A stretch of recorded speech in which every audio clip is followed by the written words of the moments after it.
The deep red of the Chateau Margaux does not simply stain. It bleeds. It bleeds through the crisp white of a rented shirt, a torrent of crimson desecrating the cheap fabric.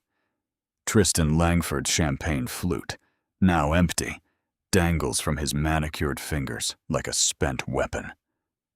He smirks, a perfect little portrait of casual cruelty. Someone call the rental company. His voice, slick with bourbon and privilege, slices through the ballroom's polite murmur. This waiter is going to need a replacement.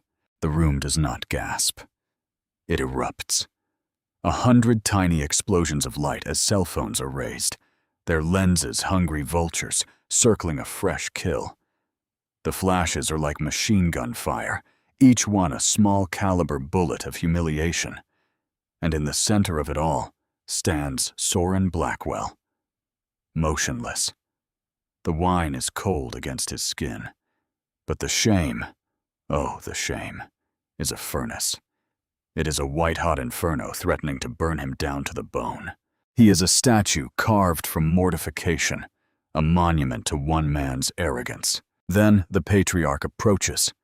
Victor Langford, a shark in a Brioni suit, glides through the parting sea of gawkers. His movements are deliberate, predatory. His silvered hair gleams under the crystal chandeliers. He does not look at Soren's eyes. He looks at the stain, a blemish on his otherwise perfect evening. From the inner pocket of his jacket, he extracts a single crisp $100 bill.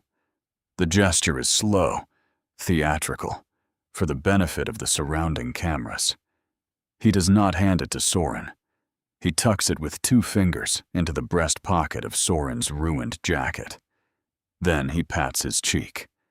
Not once, but twice. The pats are not gentle. They are hard, stinging declarations of dominance. There's a little something for your trouble, Victor murmurs, his voice a low growl meant only for Soren. Then he leans in closer. The scent of expensive cologne and contempt fills Soren's senses.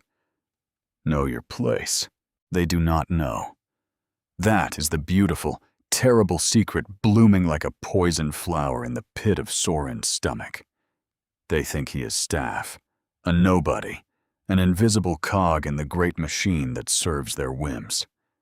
They have no idea he is Soren Blackwell, the enigmatic chief architect of Ethelred Dynamics, the prodigy son of its legendary founder, the man who, as of the following morning, holds the fate of their $900 million legacy in the palm of his hand.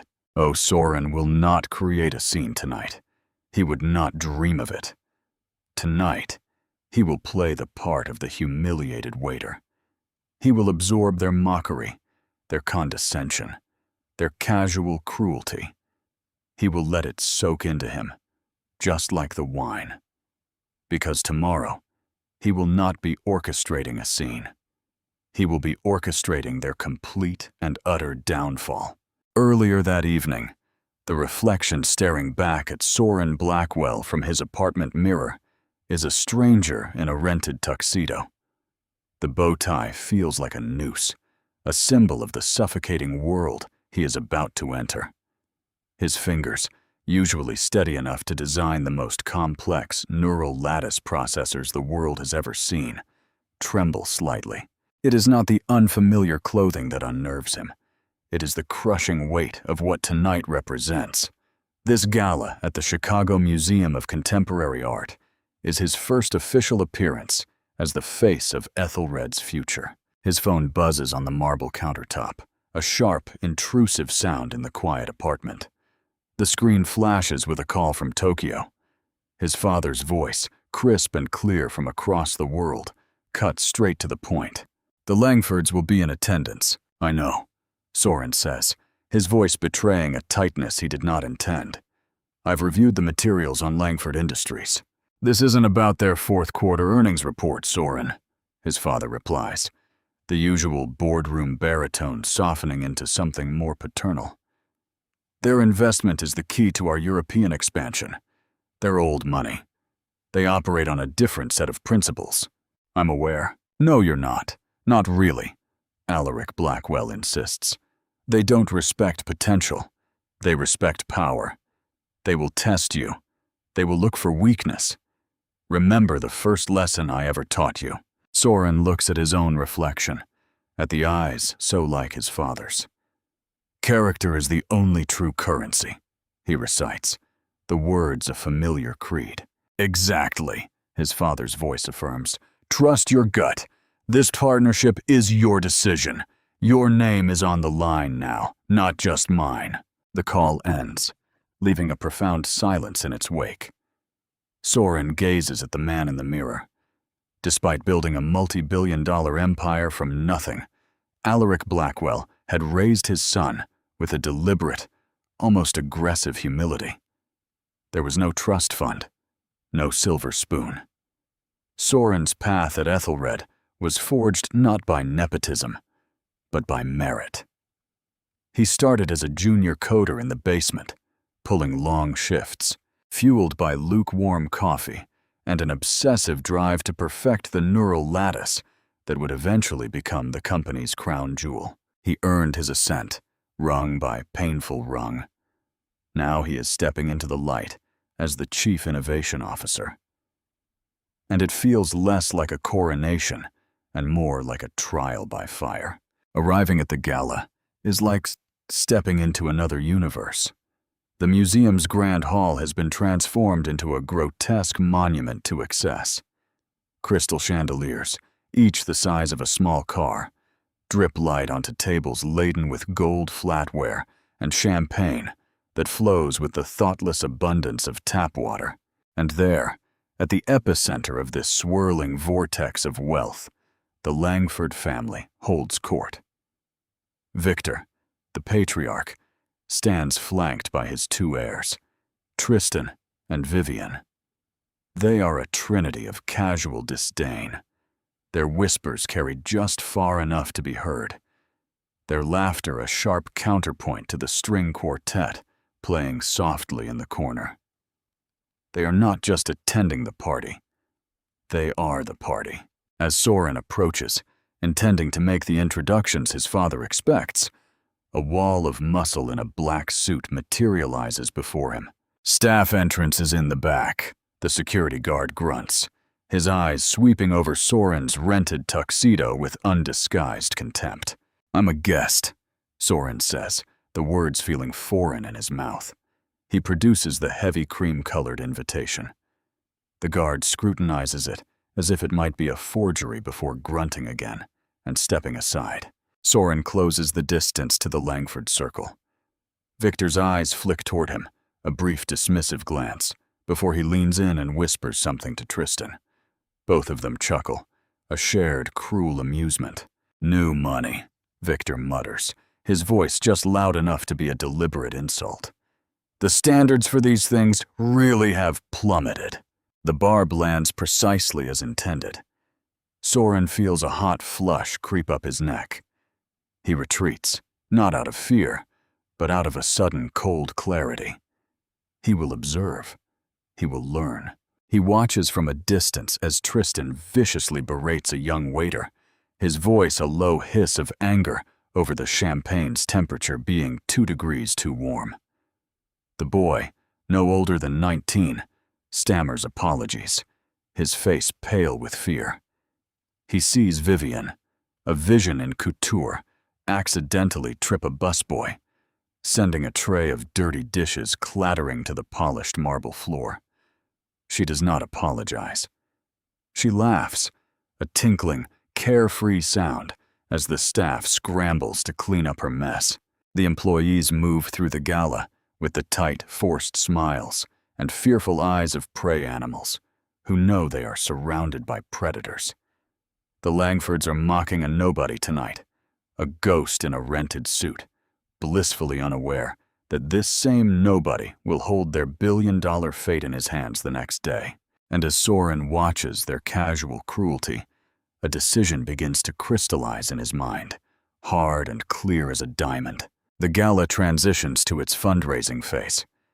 The crowd drifts toward a large stage where an auction is set to begin. The supposed cause is a children's literacy program, a noble veneer for an evening of competitive avarice. Soren finds a seat near the back, content to remain in the shadows. A slick auctioneer with teeth too white to be real takes the stage, starting with the usual lots. Week-long stays on private islands, meet and greets with aging celebrities, bespoke suits from Italian tailors. Soren remains silent until a more modest item appears on the screen, a weekend getaway to a local vineyard, complete with a private tasting and a tour from the owner. It is a simple, honest prize. $1,000, Soren calls out, his voice clear and measured in the opulent hall. It is a reasonable bid for a worthy cause. Heads turn. Across the room, Tristan Langford swivels in his chair, his eyes narrowing on Soren as if trying to place him. A smirk plays on his lips. 10,000. He counters, his voice dripping with bored arrogance. Soren pauses, considering. Then hamajasa. 11,000. Tristan stands up, making a show of it. The champagne flute dangles precariously from his fingers. Perhaps, he says, projecting his voice for the entire room to hear. You should stick to bidding on items more suited to your budget. He turns to the auctioneer. 100,000. The room responds with a wave of appreciative, sycophantic laughter. The auctioneer's gavel falls with an unseemly haste. Sold to the generous Mr. Langford. The next item appears on the screen, and a hush falls over the room. It is not a vacation or a luxury good. It is the first commercial partnership rights for Ethelred Dynamics' revolutionary neural lattice processor. This is not a trinket. It is the keys to the kingdom. It represents technological supremacy, market dominance, and a fundamental reshaping of the future. Victor Langford rises slowly, deliberately, a king surveying his court. He stares directly at Soren, a clear and unmistakable challenge. $5 million, he announces, the words echoing in the sudden silence. Soren remains perfectly still. His phone vibrates in his pocket, a text from his father. Trust your gut. Character is the only true currency. During the intermission, Vivian Langford materializes at his side, a fresh flute of champagne extended toward him like a peace offering. You work at Ethelred, don't you? Her smile is a masterpiece of cosmetic dentistry, but it does not reach her cold, calculating eyes. I thought I recognized the look of someone who actually has to work for a living. Soren accepts the drink with a slight nod. I do. Entry level, I assume? She asks, her gaze already scanning the room for more important people. I lead the neural lattice development team, Soren begins, but Vivian cuts him off with a dismissive little laugh. Oh, that's adorable. Seriously. But we're meeting with the real decision-maker tomorrow. The Blackwell heir, you know, the one who actually matters. She takes a delicate sip of her champagne. I really should be mingling. Best of luck with your little career. Soren musters a polite smile. I hope your meeting goes well for everyone involved. Oh, it will. Vivian tosses her perfectly coiffed hair back. My father always gets what he wants. Each dismissive word, each casual insult, is another nail in their coffin. They just cannot see the hammer in his hand. Dinner service is a symphony of choreographed arrogance. Silver domes are lifted in perfect unison, revealing plates of food so artfully arranged they seem designed to be photographed rather than eaten. Soren finds his assigned table tucked away in a far corner, a social Siberia far from the gravitational pull of the Langfords and their circle.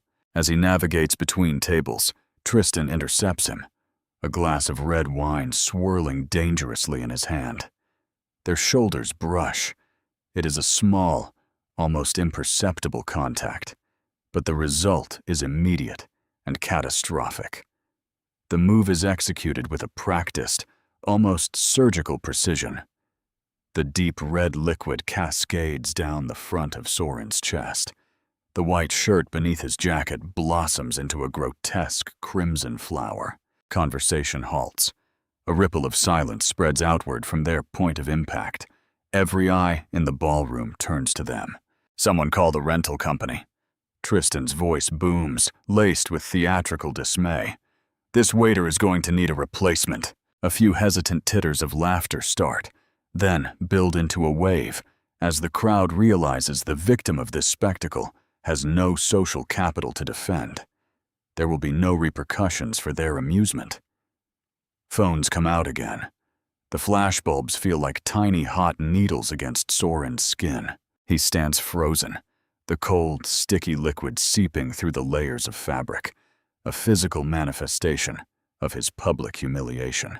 Victor Langford rises from his table and approaches, his pace the slow, satisfied saunter of a lion approaching its kill. The showmanship is breathtaking. He reaches into his pocket, pulls out that crisp $100 bill, and performs the ritual of tucking it into Soren's pocket, patting his cheek with that stinging proprietary gesture. "There's a little something for your trouble," he says. Then his voice drops to a conspiratorial whisper. "Know your place next time." A security guard appears at Soren's elbow. "Sir, perhaps it's time you—" "He's with me." The voice is quiet. Yet it rings with an undeniable authority that cuts through the noise. An elderly woman, small in stature, but radiating a presence that fills the space around her, materializes at Soren's side. "Dr. Ilara Voss," she adds for the guard's benefit. The name works like a charm. The guard retreats without another word. She gently guides Soren away from the gawking crowd toward a quiet alcove. "The Langfords," she says, her voice laced with a familiar disappointment. "Old money, rotten to the core. They haven't changed a bit." She studies his face, her eyes sharp and intelligent. "I knew your father when he was just starting out, hawking his first processors from the trunk of his car. Alaric would be appalled." "You know who I am?" Soren asks, dabbing uselessly at his ruined shirt with a cocktail napkin. Of course. She smiles, a genuine warm expression. "You have the Blackwell eyes, that same look of relentless calculation." Her eyes sparkle with a hint of mischief. They have absolutely no idea, do they? Soren shakes his head. "I'd appreciate your discretion, at least until the meeting tomorrow." "Oh, I wouldn't miss that meeting for the world," Ilara says. Across the room, the Langfords are basking in the glow of their dominance. Victor's voice carries, full of triumphant bravado. "Once we control that neural lattice, we'll crush the competition. The Blackwell boy will fold. These tech geniuses, they have no stomach for a real fight. They lack the killer instinct." Soren excuses himself. In the men's room, he changes into the spare shirt he always keeps in his car for emergencies. He stares at his reflection in the mirror, the Blackwell eyes. He remembers his father's words from years ago, when the neural lattice was just a theory on a whiteboard. "This technology should empower those who will use it responsibly, Soren. In the wrong hands, it's not a tool, it's a weapon." His phone rings. It is his father checking in from Tokyo. "How did the gala go?" "Educational," Soren replies. He recounts the evening's events in a calm and detached voice, detailing every insult, every act of casual cruelty. A long silence stretches across the Pacific. Then his father asks a simple question. "What are you thinking, son?"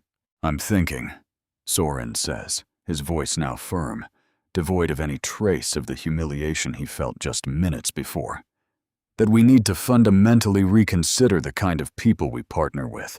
"I trust your judgment," Alaric says simply. "You have my full and unconditional support. The wine stain will wash out, but the stain on the Langford's character, that is permanent. And Soren is about to make sure the whole world sees it." Do you think people like this ever really change? Or is this kind of arrogance just baked into their DNA? Let me know what you think in the comments, because what Soren does next is something they, and the entire world, never saw coming. Stick around, because the real justice is just beginning. The drive home is a study in controlled fury. The city lights of Chicago streak across the windshield, but Soren does not see them. His knuckles are not white on the steering wheel. His breathing is not ragged with anger. The soft strains of a Vivaldi concerto continue to play uninterrupted from the car's speakers. The only sign of the storm raging within him is in his eyes, those unmistakable Blackwell eyes, as the machinery of consequence begins to turn. The humiliation itself does not matter, not on a personal level. What matters is what it revealed. It was a stress test, and the Langfords had failed spectacularly. It revealed how they would treat his employees. It revealed how they would wield the power of the technology his team had bled for. It revealed who they were when they believed no one of consequence was watching. His apartment, usually a sanctuary of minimalist calm, feels stark and cold. He does not turn on the lights. Standing by the floor-to-ceiling window, bathed in the city's ambient glow, he makes a series of calls. The first is to Ethelred's chief financial officer. I need comprehensive, unredacted reports on Langford Industries, labor practices, environmental compliance, pending litigation, financial stability, supply chain ethics, everything. I want the skeletons from every closet they've ever owned. Soren, it's late. His CFO protests gently. The meeting is first thing in the morning.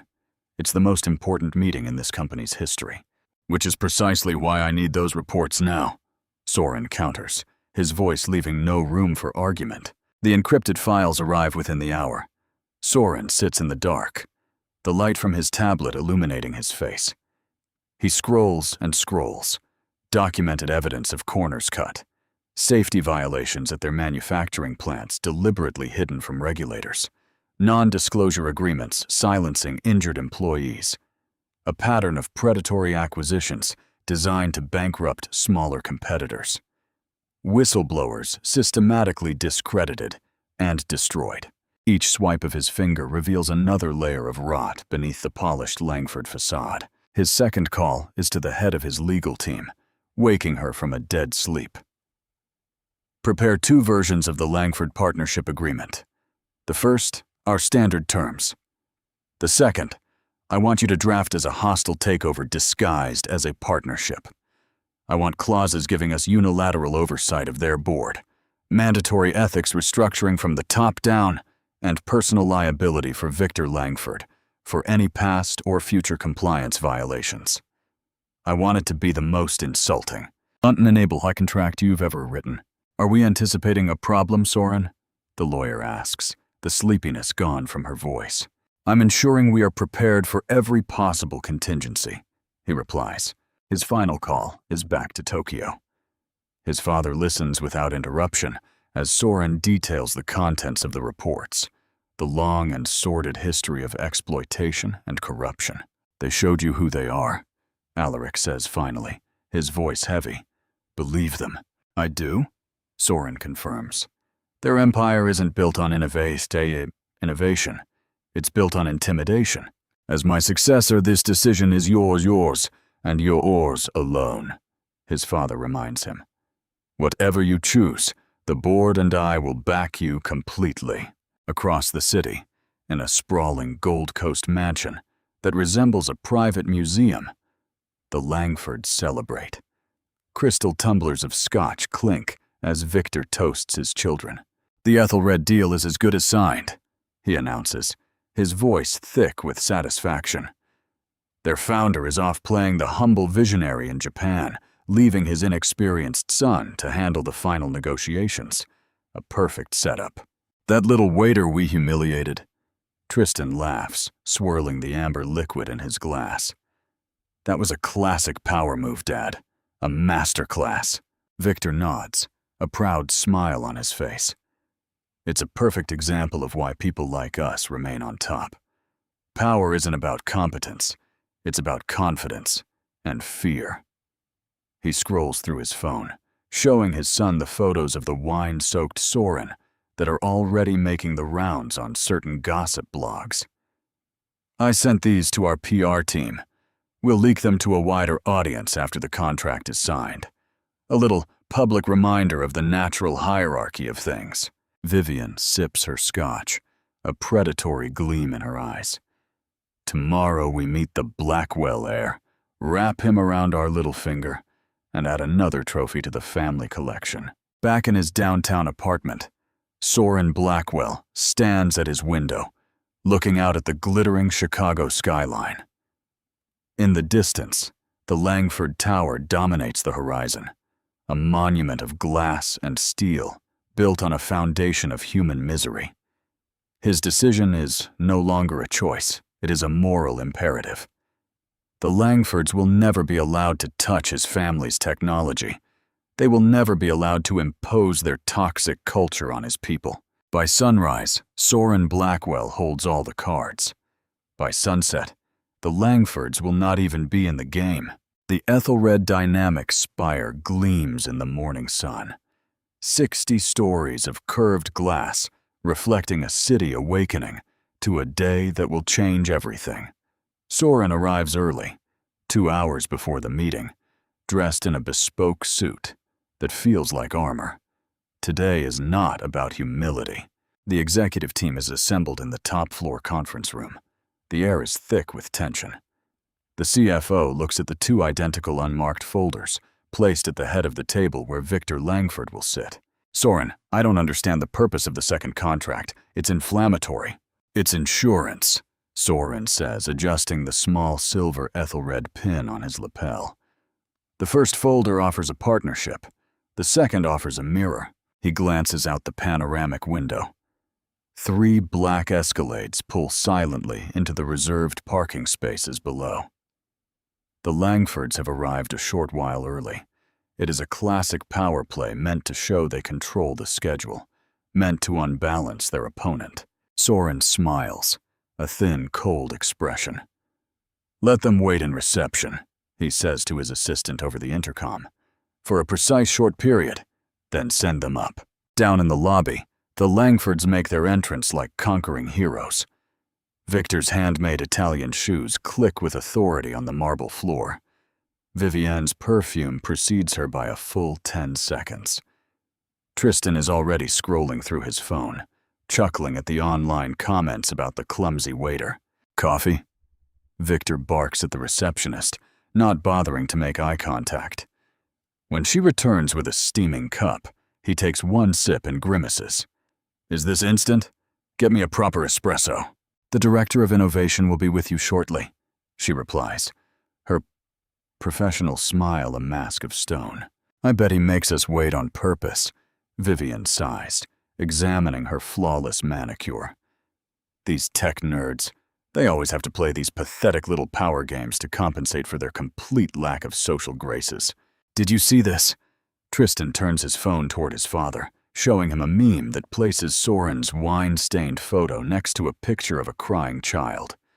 The caption reads, "Some days are just like that." Victor's laugh echoes in the cavernous lobby. By midday, that boy's father will have handed us the future of computing on a silver platter. Upstairs in the boardroom, Soren receives one final encrypted email. It is the complete background report from Dr. Alara Voss's private equity firm. The analysis is devastating. Langford Industries' $900 million valuation is a house of cards built on projected earnings that are entirely dependent on securing a next-generation technology partner like Ethelred. Without it, their empire is not just vulnerable, it is a phantom destined to evaporate. The intercom buzzes. The Langfords are on their way up, Mr. Blackwell. Soren straightens his tie, centers the 2 folders on the polished mahogany table, and takes a deep breath. Send them in. The double doors swing open. Victor, Tristan, and Vivian Langford stride in, their business smiles plastered firmly in place. They freeze. Their smiles falter, then collapse entirely. Recognition dawns, followed by a wave of pure, unadulterated horror. They are not looking at an unknown executive. They are looking at the waiter. "Good morning," Soren says, his voice perfectly calm, perfectly level. "I believe we've already met." Their expressions are a rapid-fire slideshow of shock, confusion, and dawning, gut-wrenching dread. 3 generations of inherited wealth and unshakable confidence suddenly hang by the thinnest of threads. Victor recovers first, his politician's instincts kicking into overdrive. The shock morphs into calculation, then into a false, booming warmth in less than 2 seconds. He lets out a laugh that sounds like breaking glass. "Well, I'll be damned. Soren Blackwell, what an incredible misunderstanding last night." He steps forward, his hand extended, a desperate attempt to erase the past day. "We had no idea that I was the waiter." Soren finishes for him, his voice as cold and sharp as ice. He ignores the outstretched hand. "Or the CEO's son you were here to negotiate with." Tristan's fingers are a frantic blur across his phone screen, desperately trying to scrub the photos, the memes, the digital evidence of his hubris. Vivian's perfect posture seems to shrink, her shoulders curling inward as if to shield herself from the consequences of her own arrogance. Victor pivots, smooth as a serpent.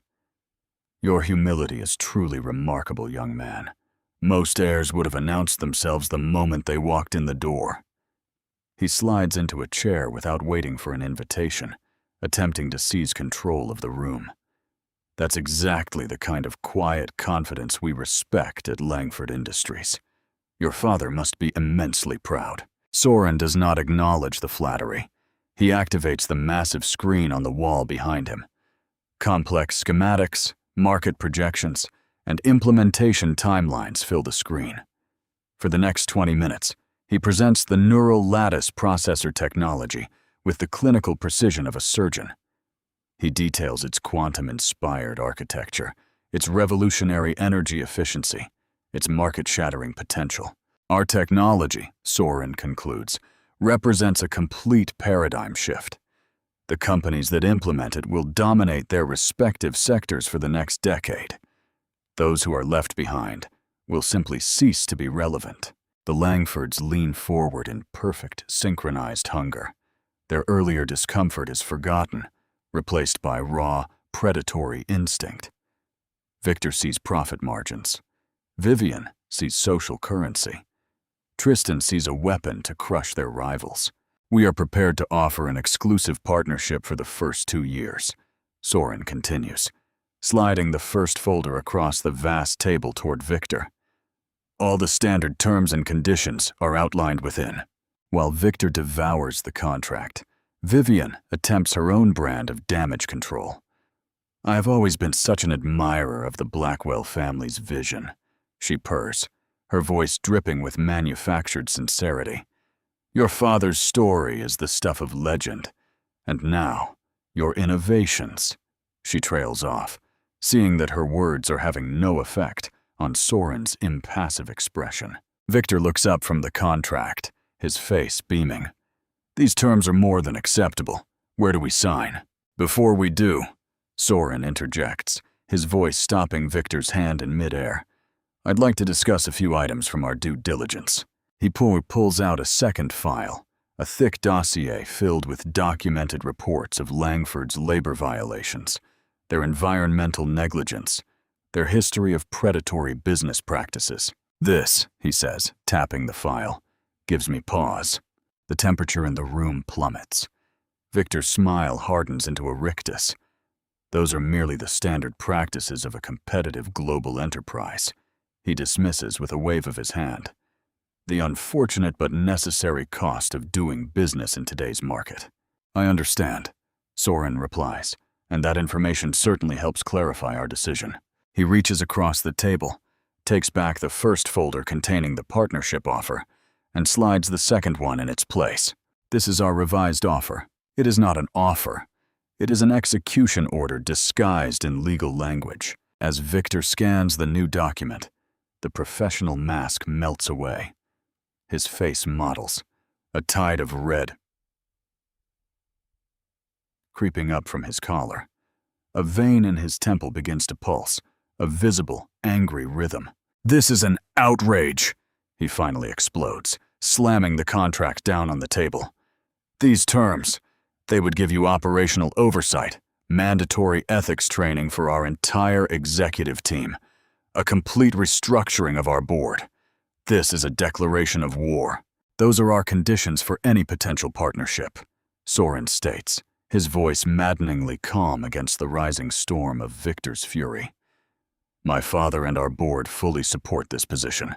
Vivian snatches the document, her eyes darting across the text. The carefully applied makeup around them is cracking under the strain of her panic. "You can't possibly expect us to agree to this." "You're right," Soren says, the first genuine agreement he has offered them. "I don't. This meeting was never about securing a partnership with you. It was about informing you face-to-face that Ethelred Dynamics will be entering into an exclusive partnership with your 3 largest competitors, effective immediately." The words land like cannonballs. Victor Langford's face drains of all color. The implications cascade through his mind in a torrent of financial ruin. Without Ethelred's technology, Langford Industries is a dinosaur staring at the sky watching the meteor approach. Their inflated valuation will collapse. Investors will flee. Their empire, the legacy of 3 generations, will turn to dust. "You are making a catastrophic mistake," Victor hisses, his voice dropping to a low, threatening whisper. "The Langfords have friends. We have influence." "Influence over what?" Soren interrupts, his voice cutting through the threat. "Are you going to tell them how you treated someone you thought was a waiter? Please, share that story far and wide."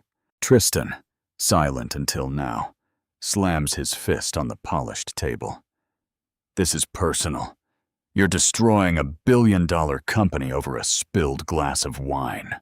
"No," Soren corrects him, standing up to his full height. "I am choosing not to empower people who have demonstrated time and time again how they abuse power. The spilled wine didn't cause this. It merely revealed it." Victor rises abruptly, his chair scraping loudly against the floor. He plays his final card, raw, naked greed. "Name your price, Blackwell. Every man has one. What will it take?" His eyes narrow. "Or does Daddy still have to approve your allowance?" Soren meets his gaze, eye to eye. "My father taught me that some things are not for sale, Mr. Langford. Things like integrity, dignity, respect." He reaches into his own pocket, pulls out the crumpled $100 bill Victor gave him, and places it gently on the table between them. "I believe this is yours. I'm returning your tip." He turns to his assistant, who has been waiting silently by the door. "The meeting is over. Please show the Langfords out." The Langfords came to acquire a technology. They failed to recognize that the most dangerous weapon in the room was not the processor. It was principled power. Their empire had already begun to fall. They just had not heard the crash yet. As the disgraced family is escorted out, their movements stiff and mechanical with shock, the boardroom door opens again. Dr. Ilara Voss enters, her presence filling the room. At the same moment, Soren's assistant speaks with practiced efficiency. "Sir, your father is on the video line from Tokyo. The Thornton Group, Rivera Enterprises, and Fujimoto Technologies have all signed the final agreements. They're ready for the joint press conference." Soren nods, his expression unreadable. "Perfect. Please inform my father we will proceed as planned." The Langfords freeze at the door. "Press conference." Victor's voice is a dry croak. "Yes," Soren says, checking his watch. "In a short while, we will be jointly announcing our new strategic partnerships, and more importantly, our new industry-wide ethics and accountability initiative." He meets Victor's panicked gaze. "You're welcome to watch from the lobby. The future of this industry is about to be decided." Ilara Voss steps forward, blocking their exit. "The tech world is a much smaller town than you think, Victor," she says, a sad smile on her face. "I was Soren's doctoral advisor at Stanford. I'm the one who introduced him to his father's board when they were looking for new innovation leadership. The final piece of the puzzle clicks into place with devastating clarity. Soren was not just the heir. He was the architect, the inventor, the genius they had so casually dismissed. The humiliation of the previous night transforms from a social blunder into a business catastrophe of existential proportions. Soren turns back to the wall screen. "The ethics initiative," he explains, his voice now carrying the weight of an entire industry, "will establish new mandatory standards for labor practices, environmental responsibility, and corporate governance. Dozens of our peers have already signed preliminary agreements." A cascade of logos from the world's biggest tech firms floods the screen. Compliance will be strongly encouraged. Companies that do not meet these standards will find themselves without access to the joint development platform. It is not just a lost contract. It is exile. It is systematic surgical exclusion from the future. Security arrives, not for Soren, but for them. Victor makes one last desperate threat. "My friends on your father's board will hear about this. This vendetta. The board unanimously approved this course of action this morning," Soren replies evenly. "After I gave them a full account of last night. They've also seen the same reports on your company's practices that I have." His voice drops, carrying a chilling finality. "It turns out no one wants to partner with a company that treats people, any people, the way you do." As the elevator doors close on their ashen, horrified faces, their empire is in freefall. In the lobby, the financial news network on the large screen is already reporting a sudden, unexplained halt in the trading of Langford Industries stock. A tremor before the earthquake. By the time they reach their cars, their phones will be melting down with panicked calls from investors. By the close of the market, hundreds of millions of dollars of their net worth will have simply ceased to exist. All because they decided to pour wine on the wrong man. The corporate execution is swift and brutal. Shortly after the press conference, where Soren in Chicago and Alaric in Tokyo present a united front, Langford Industries stock plummets 30%. When trading resumes after the halt, it continues its nosedive. By midday, they have lost over half their market value. Nearly $500 million gone in the time it takes to eat a sandwich. The narrative flips with breathtaking speed. The gossip blogs that had mocked the clumsy waiter are now championing the tech prince in disguise. Headlines praise Soren's humility and condemn the Langford's arrogance. The story becomes a digital age fable, the $900 million mistake. How the Langfords mocked the man who held their fate. At Langford headquarters, chaos reigns. Victor is barricaded in his office. Vivian desperately tries to spin the disaster, but her every statement is drowned out by a chorus of former employees, now emboldened to share their own horror stories of the toxic Langford culture on social media. Tristan's attempts to use his media contacts to kill the story only pour gasoline on the fire. The consequences mount. Leaked internal emails show Victor instructing managers to work them until they break, then hire cheaper. Financial records expose years of accounting practices that walk a fine line with fraud. By market close, their valuation has collapsed by nearly 70%. Law firms announce class action lawsuits. The board of directors calls an emergency meeting. Victor Langford's reign is over. That evening, Alaric calls his son from Tokyo. "You didn't just win a negotiation today," he says, his voice filled with a quiet awe. "You've redrawn the map of the entire industry." "My intent was never to destroy them," Soren replies, staring out at the Chicago skyline. The lights of the Langford Tower seem dimmer tonight. "No," his father agrees. "Your intent was to protect our values. Their destruction is merely a consequence of their own actions. An empire built on exploitation was always destined to collapse. You just pushed it over. In the months that follow, the world is a different place. The ethics framework has become the new industry standard. Companies that embrace it see their stocks soar and their employee satisfaction skyrocket. Those who resist are treated as pariahs. Soren is at the ribbon-cutting ceremony for a new Ethelred-funded community center in a low-income neighborhood. He is not giving a speech.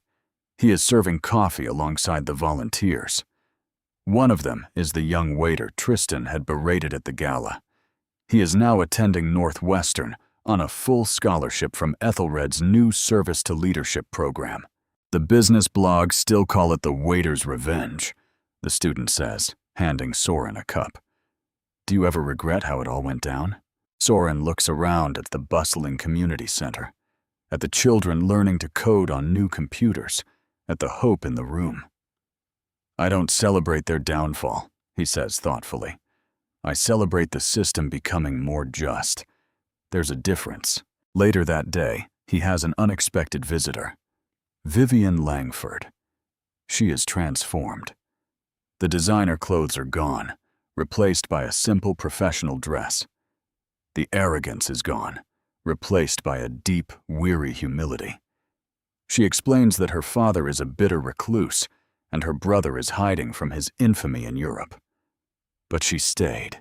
She sold her jewelry, her cars, her art, and used the money to start a small foundation advocating for workers' rights, helping the very people her family exploited for decades. I'm not here to ask for forgiveness, she says, her voice steady. I'm just here to say thank you. You didn't just destroy my family's company. You destroyed the illusion we were living in. Soren looks at her and sees not an enemy, but a survivor. My father always taught me that true power isn't about controlling people, he says. It's about empowering them. The strongest leaders don't create followers. They create more leaders. As Vivian leaves, Soren knows the story is finally over. The Langfords learned, in the most brutal way imaginable, that character is the only currency that truly matters. Their empire was built on cruelty, and it was destroyed by a simple act of integrity. This story is not just about revenge. It is a reminder that every action has a consequence, and that true strength is not found in a title or a bank account, but in how you treat the people you believe have no power. If this story resonated with you, if you believe that justice and character should win the day, then show your support by hitting that like button. Your click helps us bring more powerful stories like this to the world. And if you haven't already, subscribe to Black Stories and share this video with someone. Needs to be reminded that the most powerful person in the room is not always the one making the most noise. Let us know in the comments.